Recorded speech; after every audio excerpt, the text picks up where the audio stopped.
Guys, आज हम देखेंगे technical analysis for Reliance industries. जैसा कि आप देख सकते हैं, ये चार्ट हमने ले लिया है 1 साल का, और ये अभी फ़िलहाल तो बॉक्स के अंदर ही है। जैसा कि आप देख सकते हैं, ये साइडवेज ट्रेंड में चल रहा है, सपोर्ट और रेजिस्टेंस के बीच में ही चल रहा है ये अभी तक। इसने अभी तक यहाँ पर संकेत दिए थे, लेकिन ये फिर से रिट्रेस हो गया है। इस वजह से इसमें साइडवेज ट्रेंड चल रहा है और ये एक छोटा सा डाउन मूव है। और अब बात कर ले इसके RSI की, तो वो अभी फ़िलहाल 49 पे चल रहा है, 49.13 पे। जैसा कि आप यहाँ पर देख सकते हैं, ये इस डेट का है, लास्ट फ्राइडे का। तो ये भी ठीक ठाक है, लेकिन इसमें कोई बाय करने के संकेत नहीं है। बात कर ले अब MACD की, तो अभी MACD की सिग्नल लाइन और MACD लाइन क्रॉस होने वाले हैं। अगर ऑरेंज लाइन ब्लू लाइन के नीचे जाती है तो फिर ये बेचने के संकेत है। अब बात कर ले इसके डेमा की, तो 5 डेमा, तो यहाँ पर इसने 26 डेमा ने 13 डेमा को कट किया है, और अभी 26 डेमा ऊपर चल रहा है और 5 डेमा नीचे है। तो यहाँ पर भी कोई खरीदने के संकेत नहीं है। और अब बात कर ले इसके बॉलिंजर बैंड की, तो अभी तो फ़िलहाल ये एवरेज लाइन पर के पास है। तो इससे भी कोई हमें संकेत नहीं मिल रहे हैं, तो हमें ये स्टॉक खरीदने का कोई संकेत नहीं मिल रहा है। तो देखते हैं ओवरऑल रिजल्ट क्या है। यहाँ पे नॉट टू बाय लिखा है, यानी हमें अभी इसे खरीदना बिल्कुल नहीं है। साइडवेज ट्रेंड चल रहा है, डाउन मूव भी है, RSI भी बहुत कम है, MACD की लाइंस वगैरह भी बहुत कम है। 26 डेमा ने 13 डेमा को नीचे से काटा है, यानी कि बिल्कुल भी नहीं खरीदना है, और बिलो द एवरेज लाइन है। तो ये स्टॉक रिलायंस इंडस्ट्री का डेली चार्ट है, और ये हमें संकेत दे रहा है कि हमें ये स्टॉक बिल्कुल भी नहीं खरीदना है। तो चलिए अब बात कर लेते हैं बजाज फाइनेंस लिमिटेड की। तो जैसा कि आप देख सकते हैं, ये एक अप ट्रेंड में चल रहा है, और ये अभी यहाँ पर हायर हाई और हायर लोस बनते जा रहे हैं। जैसा कि आप देख सकते हैं, ये इतना एक हायर हाई, यहाँ पे low, higher high, higher low, higher high, higher low, higher high, and it is keep moving up. So it is in up trend. It is in up trend. So अब बात कर लेते हैं इसके RSI की। तो इसका RSI 57.67 है, जो कि बहुत बढ़िया है। लेकिन जैसा कि हम इस ग्राफ पे देख सकते हैं, ये थोड़ा सा डाउन मूव में चल रहा है, यानी यहाँ पर थोड़ा सा गड़बड़ हो सकती है। और अब बात कर ले इसके MACD की, तो सिग्नल लाइन और MACD लाइन दोनों ही डाउन में जा रहे हैं। यहाँ पे रेड कैंडल्स भी दिख रहे हैं, तो यहाँ पर खरीदने का कोई संकेत नहीं है, कम संकेत है। यहाँ पर 5 डेमा और 13 डेमा दोनों ही मीट करने वाले हैं। अगर ऐसा होता है तो ये हमें टेम्पररी सेल करने का संकेत है, जैसे आप आधे शेयर्स बेच देंगे। और बात करें अब इसके बॉलिंजर बैंड की, तो ये अभी एक बड़े से बलून से एक छोटी सी पाइप की तरह हो गया है। तो अभी इस समय यहाँ पर इन्वेस्ट करना ठीक नहीं है। तो ओवरऑल रिज़ल्ट देखते हैं। अब ट्रेंड में है तो आप खरीद सकते हैं। मॉर्निंग स्टार भी बना है यहाँ पर।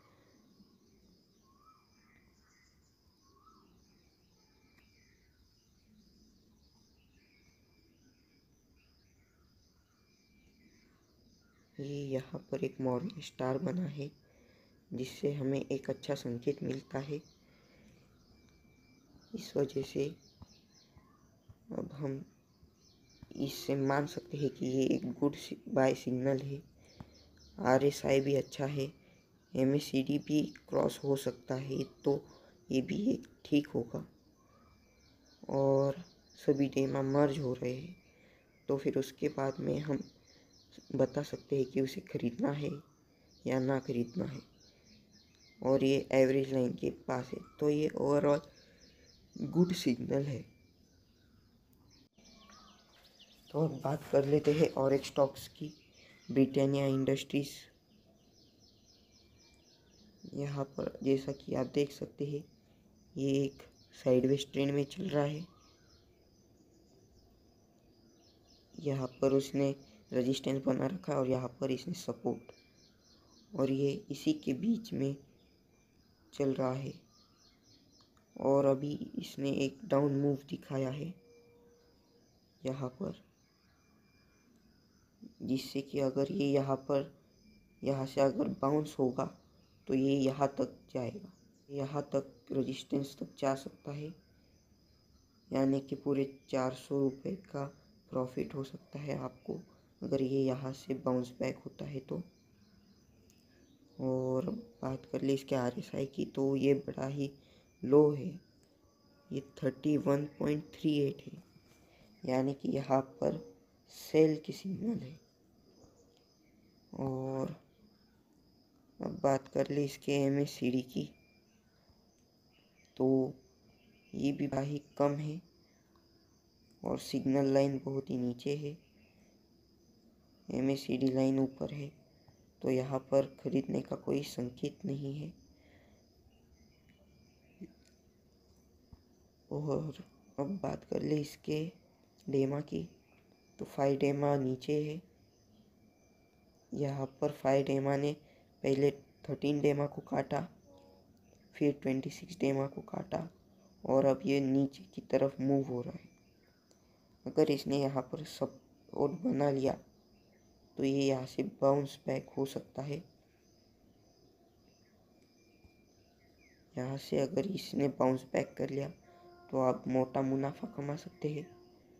और अब बात कर ले इसके बॉलिंजर बैंड की, तो ये लोअर बैंड पर है, यानी कि यहाँ पर कोई संकेत नहीं है खरीदने की।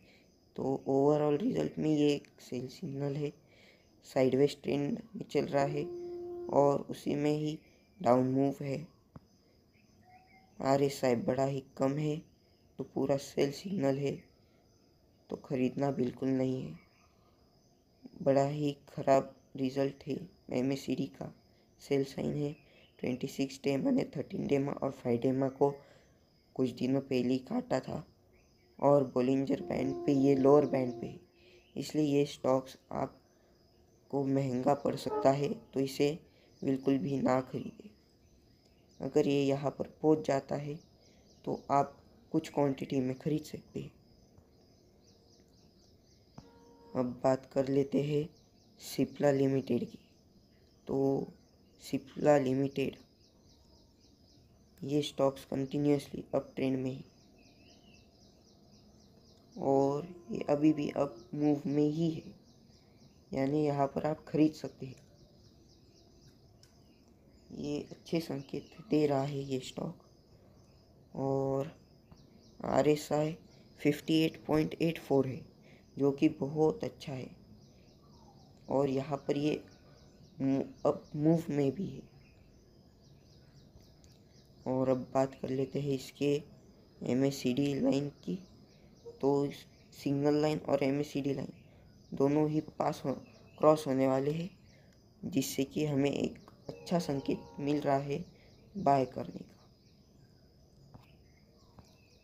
बात कर ले अब इसके डेमा की।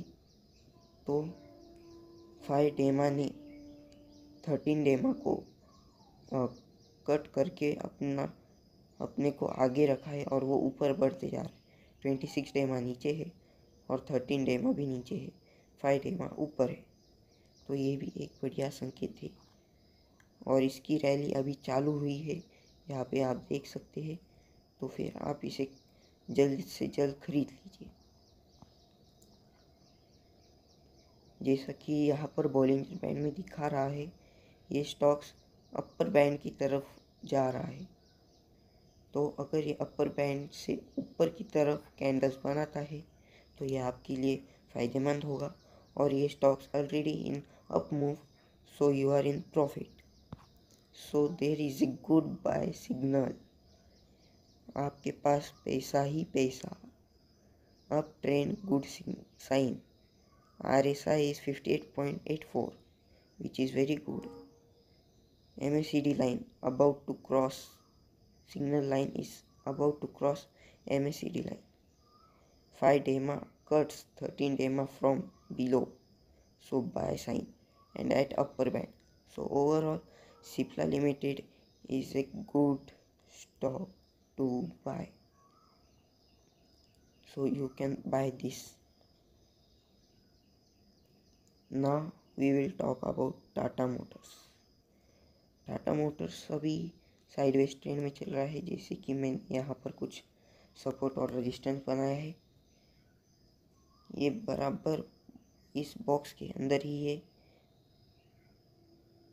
और अभी ये अप मूव दिखा सकता है, क्योंकि ये यहाँ से बाउंस बैक हो चुका है और ये एक अप ट्रेंड में चल रहा था, लेकिन यहाँ से वो साइडवेज मूव में आ गया है। बात कर ले अब इसके RSI की, तो बड़ा कम है, तो ये आपको एक सेल सिग्नल देता है।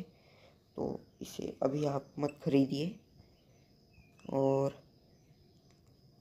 MACD लाइन, MACD में सिग्नल और MACD और सिग्नल लाइन दूर दूर है, तो अभी इन पर इन्वेस्ट करना बड़ा ही डेंजरस हो सकता है।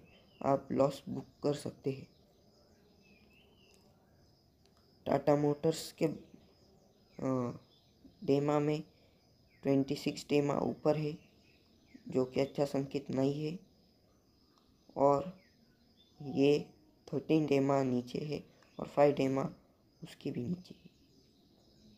बात कर ले अब बोलिंजर बैंड की, तो ये लोअर बैंड पर है। सो ओवरऑल रिजल्ट में हमें इसे सेल करना है, नॉट बाय। साइडवेज ट्रेंड है, बड़ा ही लो है RSI, बैड साइन है। 26 डेमा और 13 डेमा और 5 डेमा दोनों के नीचे है।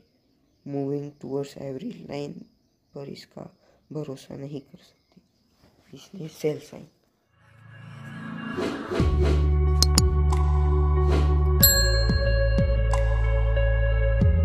So now we will talk about Amar Raja Battery one day NSE chart। ये अभी एक डाउन ट्रेंड में चल रहा है, जैसा कि आप देख सकते हैं। यहाँ पर एक लोअर हाई बनाया है इसने और कंटिन्यूसली डाउन मूव में ही है। और जैसा कि आप देख सकते हैं, ये यहाँ पर एक रेजिस्टेंस ले सकता है 700 पर और यहाँ से बाउंस बैक हो सकता है और ये एक हेड एंड शोल्डर पैटर्न बना रहा है। तो अगर ये यहाँ से नीचे जाता है तो ये बहुत ही बुरा होगा अमर राजा बैटरीज के लिए, और या फिर ये रिट्रेस होके बहुत ही ऊपर तक जाएगा। और अब बात कर ले इसके RSI की, तो ये बहुत लो है और हमें यहाँ पर सेल करने के सिग्नल मिल रहा है। और अब MACD लाइन और सिग्नल लाइन दोनों ही पास पास है, तो कुछ कह नहीं सकते। यहाँ पर बहुत ही नज़दीक चल रही है। सिग्नल लाइन नीचे की ओर इशारा कर रही है, शायद ये नीचे भी जा सकता है और ऊपर भी जा सकता है। बात कर ले अब इसके डेमा की, तो 26 डेमा सबसे ऊपर है, 13 नीचे है और 5 उससे नीचे है, यानी यहाँ पर भी सेल के सिग्नल मिल रहे हैं। अमर राजा बैटरीज का बॉलिंजर बैंड में ये लोअर बैंड पर है और ये एक ट्यूब में जा सकता है, या फिर यहाँ से एक न्यू बलून फॉर्म हो सकता है। तो यहाँ पर इन्वेस्ट करना बहुत ही रिस्की है। तो ओवरऑल रिजल्ट देखते हैं। हमें शॉर्ट पोजीशन बनाए रखनी है। आपको ये एक डाउन ट्रेंड में दिख रहा है और पॉसिबिलिटी है कि ये एक हेड एंड शोल्डर पैटर्न बनाएगा। RSI 33.19 है, MACD -7.29 है, दोनों ही बड़े लो है। 5 डेमा 13 डेमा से नीचे है और 26 डेमा से भी नीचे। बॉलिंजर बैंड पे ये ट्रेंड लोअर बैंड पे कैंडलस्टिक्स फॉर्म हो रहे। सो ओवरऑल हमें अमर राजा बैटरीज को नहीं खरीदना है और शॉर्ट पोजीशन बनाए रखनी है।